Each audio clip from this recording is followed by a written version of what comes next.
Question 22 from the chapter differential equation, exercise 9.3 for class 12 as per the new NCERT. Question क्या कह रहा है? In a culture, the bacteria count is 1 lakh. Number is increased by 10% in 2 hours. In how many hours will the count reach 2 lakh?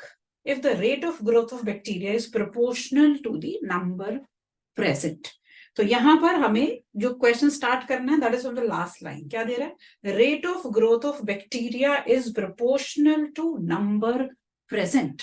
हम यहां पर let करते हैं, let number of bacteria at any instance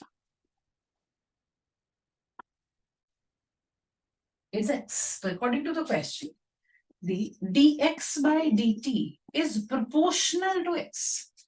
क्या कहा गया है? मुझे कहा गया rate of growth of bacteria obviously with respect to time is proportional to the number present.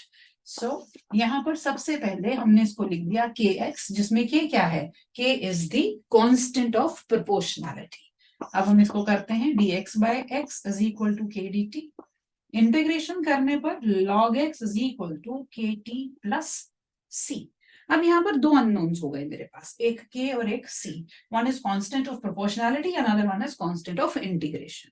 अब ये दो चीजें निकालने के लिए दो कंडीशंस मुझे क्वेश्चन में दे रखी हैं, वो देख लेते हैं. क्या मुझे कहा गया? In culture the bacteria count is 1 lakh. इसका मतलब at t is equal to 0 x is 1 lakh. अभी हम क्या कर रहे हैं? इस x को मैं x naught at t is equal to 0, x को x नॉट लेके चल रही हूँ. एंड में जाके वैल्यूज डालेंगे ताकि कैलकुलेशन में हमें बार बार इतनी बड़ी वैल्यू को लिखना ना पड़े. तो हमने क्या कहा? जब t 0 है, x क्या हो गया है? x हो गया है x नॉट. सो c हो गया log x not. log x is kt plus log x not. इस टर्म को इधर शिफ्ट करते हैं तो क्या बन जाएगा? log x minus log x not is kt. तो बना log x by x not is kt. यहां से अगर मैं k की वैल्यू देखना चाहूं तो 1 by t log x by x not. ये मेरे पास आ गया है k. अब दूसरी बात क्या बोली गई? The number is increased by 10% in 2 hours. Number increase हुआ है. कितना इंक्रीज है? 10%. किसका होगा 10%? जो इनिशियल प्रेजेंट था. 10% ऑफ x नॉट. इसका मतलब 10 by 100 ऑफ x नॉट, मतलब x not by 10, that is 1 lakh by 10. तो कितना आ गया? 10,000. 10,000 बढ़ गया है. कितने टाइम में बढ़ा है? 2 घंटे में बढ़ा है. इसका मतलब अब हम क्या कंडीशन लगा दें? अब हम यहां पर जो कंडीशन लेकर के चलेंगे वो क्या? At t is equal to 2 x is becoming 10 lakh तो पहले ही था और 10,000 और बढ़ गया. सो 10,000 इसके अंदर हमको ऐड कर देने. ठीक है जी. पहले मेरे पास था 1 लाख और अब कितना? 10,000 ऐड हो गए. तो मतलब x की वैल्यू क्या हो गई अब?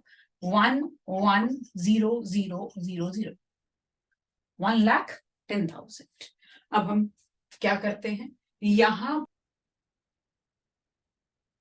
तो हमने क्या कहा? T2 पर मेरे पास अब जो बैक्टीरिया काउंट हो गया है वो 1,10,000 हो गया. तो यहां पर हम क्या निकालते हैं? क्या करेंगे? T2 होने पर जो x है वो 1,11,000 है और x नॉट क्या था? 1 लाख. अब मुझे निकालना क्या है? तो मेरी जो इक्वेशन है पहले वो देख लेते हैं. वो क्या बन गई है? log x by x not. k की value half log 1,10,000 upon 1 lakh multiplied by t. बताना क्या है मुझे बताना है टाइम जिसमें x 2 लाख हो जाए. x नॉट था 1 लाख, x है 2 लाख. सो अल्टीमेटली log 2 मिल गया. हाफ log इसको अगर हम कैंसल आउट कर दें तो मेरे पास क्या बचेगा? log 11 by 10 into t. तो मेरा t क्या हो जाएगा? मेरा जो t हो जाएगा वो यहां से आपको मिलेगा log 2 डिवाइडेड, ये 2 को भी इधर शिफ्ट कर देते हैं, 2 log 2 upon log 11 by 10. So that is your answer.